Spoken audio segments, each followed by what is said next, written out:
चलिए हम लोग क्लास को स्टार्ट करते हैं।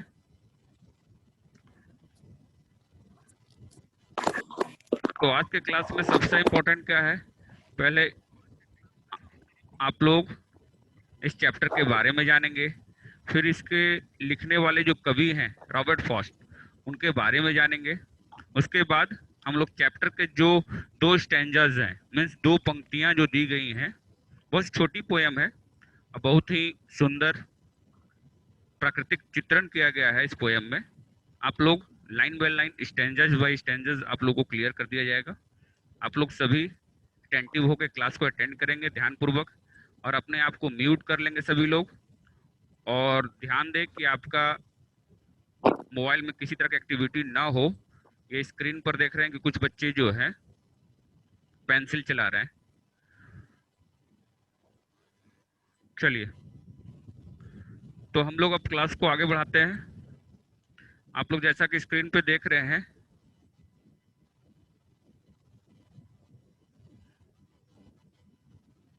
ये देखिए, dust of snow, Robert Frost. Dust of snow का मतलब क्या होता है? डस्ट, डस्ट मतलब धूल। किस चीज की धूल? बर्फ की धूल। मिट्टी की, स्नो मीन्स बर्फ की। बर्फ होता है। ये आप देख रहे होंगे स्क्रीन पर, आप लोगों को स्क्रीन पर बर्फ दिख रहा होगा जो एक पेड़ के ऊपर लगा हुआ है। और ये पेड़ कौन सा है? हेमलॉक ट्री है। इस पंक्ति में आगे हम लोग पढ़ेंगे जाके इस पेड़ के बारे में। हेमलॉक ट्री है। और हेमलॉक ट्री होता क्या है? हेमलॉक ट्री को हिंदी में धतूरे का पेड़ कहते हैं। धतूरे के पेड़ को बहुत लोग देखे होंगे, जानते भी होंगे कि एक पॉइजनस प्लांट है। इसमें छोटे छोटे व्हाइट फ्लावर्स लगे रहते हैं, जो कि आप गाँवों में हमेशा रोड के साइड देखते रहते होंगे, जानते भी होंगे उस पेड़ के बारे में। शिव जी, शंकर जी के ऊपर भी इन चीजों को चढ़ाया जाता है। चलिए, तो अब हम लोग इस चीज को देखेंगे आगे जाकर कि इस पोयम में अब आगे बताना क्या है। यहाँ देखिए, ये रॉबर्ट फॉस्ट है। इनकी इनका जो जन्म है 1864 में हुआ था, और 1963 में इनका डेथ हो गया था। ये एक अमेरिकन पोएट है। क्योंकि सभी कवियों के बारे में जानना बहुत ही जरूरी हो जाता है, क्योंकि आप वो उनके बारे में हम लोग पढ़ रहे हैं, तो उनके बारे में भी जानना बहुत जरूरी होता है। इसलिए हम लोग यहाँ पर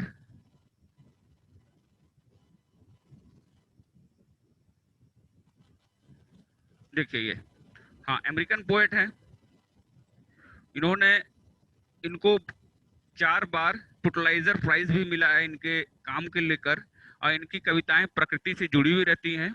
इनकी और बहुत सारी कविताएं हैं जिनको आप पढ़ सकते हैं, जान सकते हैं। चलिए, अब हम लोग पोयम पढ़ते हैं।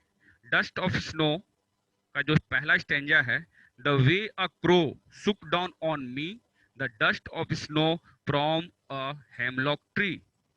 मीन्स इस पोयम का जो पहला स्टेंजा, इसमें क्या बता रहा है? The way a crow, crow means क्या? कौआ। सुक डाउन ऑन मी मीन्स ये कौआ जो है कहाँ है? उस धतूरे के पेड़ पे बैठा हुआ है। और वो जब उस चीज को टक्कर मारता है तो उसका जो डस्ट मीन्स इसका जो धूल है, बर्फ का धूल जो है हेमलक ट्री का, वो पोएट के ऊपर आकर गिर जाता है। चलिए नेक्स्ट स्टैंजा देख लीजिए। दो मीन्स 4 लाइन का बहुत ही सिंपल और छोटा पोयम लिखा गया है।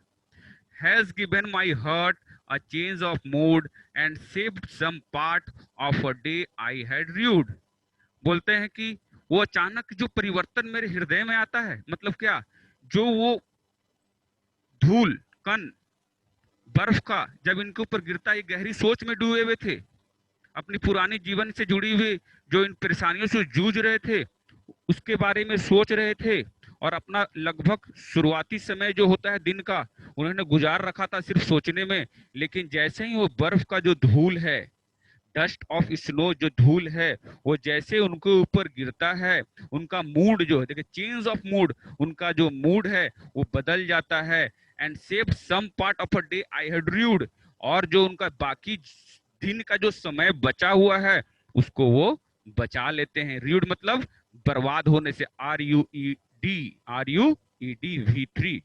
मतलब पास्ट टेंस में, मतलब वो उस चीज को बचा लेते हैं। आप लोगों को मैं ऑलरेडी टेंथ का क्लासेस ले चुका हूँ। आप लोग लेट से जुड़े हैं, ऑलरेडी मैं मॉडल स्कूल के बच्चों का ले रहा था। तो इसमें आप लोग देख सकते हैं कि यदि आप लोगों ने नहीं लिया होगा टेंथ का क्लास, तो आप लोग यूट्यूब में भी जाकर टेंथ के क्लासेस को देख सकते हैं। कोई प्रॉब्लम है तो पूछ भी सकते हैं।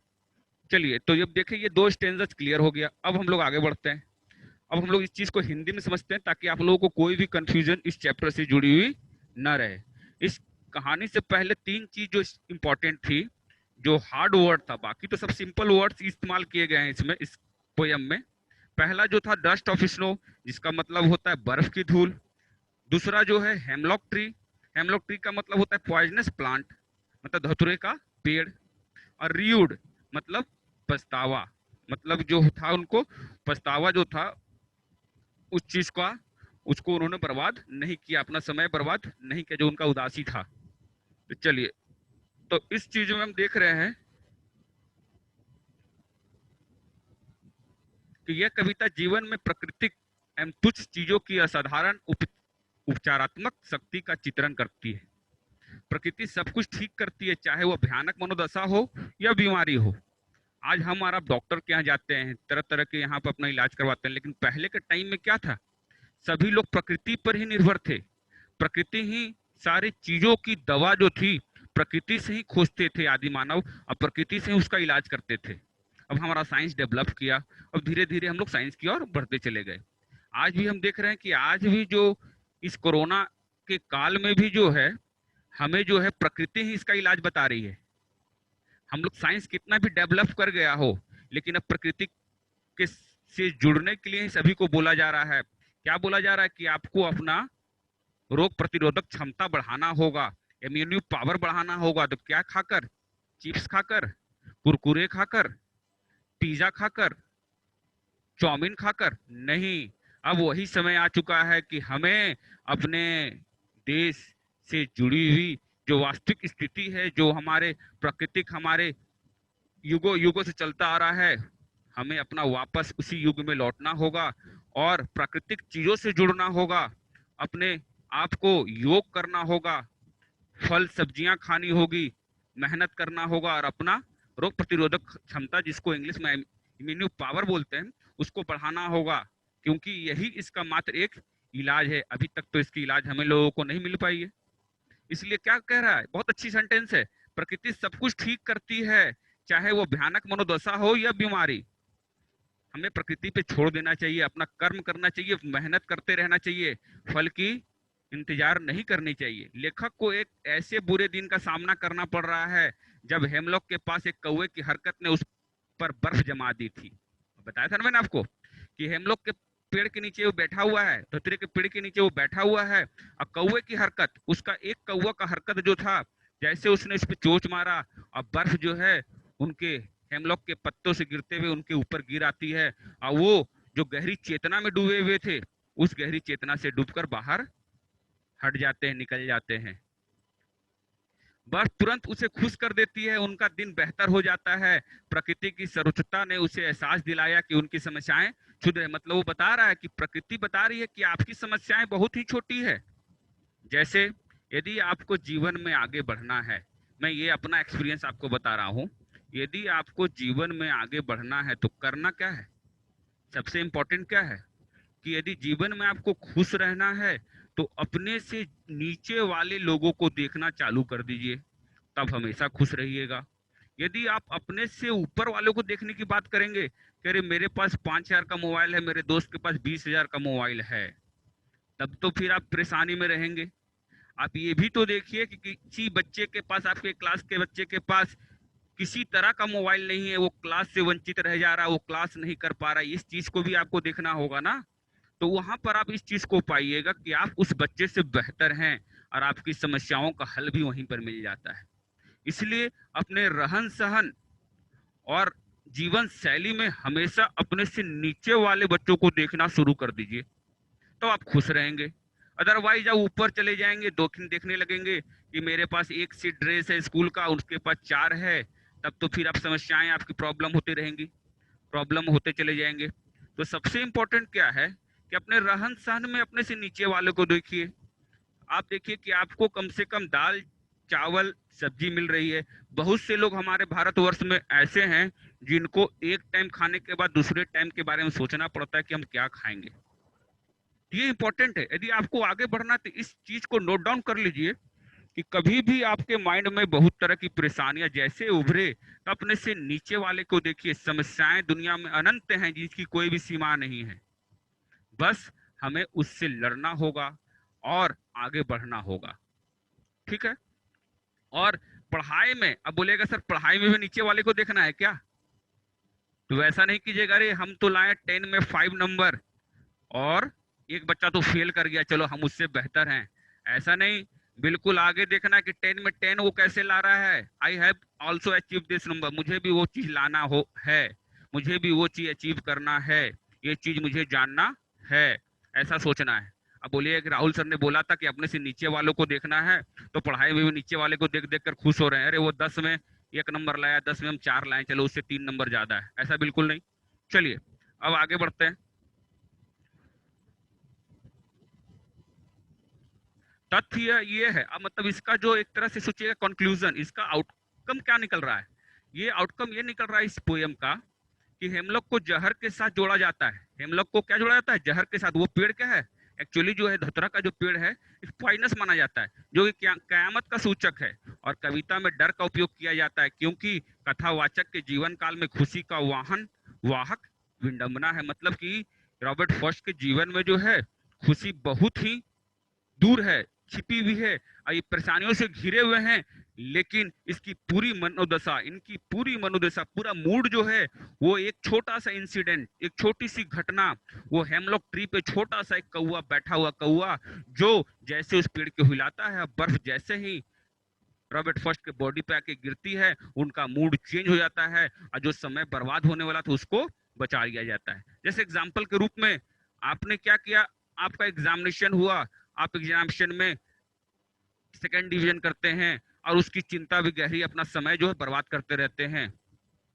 और एक बच्चा जो आप ही के जितना नंबर लाकर आगे 12th की 11th की तैयारी में जुड़ जाता है और अपनी चीजों को भूलकर इसको एक हौसले के रूप में लेता है और सोचता है कि इससे मुझे और बेहतर करना होगा और आगे बढ़ना होगा। देखिए दोनों सिचुएशन चेंज है। तो वही चीज हेमलॉक अपने समय, हेमलॉक के थ्रू जो है राइटर को, लेखक को, पोएट को समझ में आ गया और उसका मूड टोटली चेंज हो गया। जो समय वो बर्बाद कर रहे थे, एक छोटा सा लेसन, एक छोटी सी शिक्षा जो है उनको उस कौवे के थ्रू, उस हेमलॉक पेड़ के थ्रू इनको मिल गई, प्राप्त हो गई। अब देखिए कभी स्पॉटलाइट करने की कोशिश करता है। स्पॉटलाइट मतलब अपनी पुरानी यादों में कभी कभी जीवन के नकारात्मक पहलुओं से जुड़ते हैं और अक्सर परिवर्तन और खुशी लाते हैं, है ना। प्रकृति के बाहर होने के कारण इसकी सभी अप्रत्याशित ताताओं से किसी को भी कहीं भी किसी भी समय का लाभ हो सकता है। इट मीन्स व्हाट, हमें बेहतर करना होगा और अपने इस नेचर ब्यूटी से जुड़ते रहना होगा और अपने आप को आगे बढ़ाते रहना होगा ताकि कोई तरह का प्रॉब्लम हमें ना हो। ये स्टोरी जो है यहीं पे एंड करती है। लेकिन समझने वाली बात क्या है इस कहानी में कि हमें क्या शिक्षा मिला।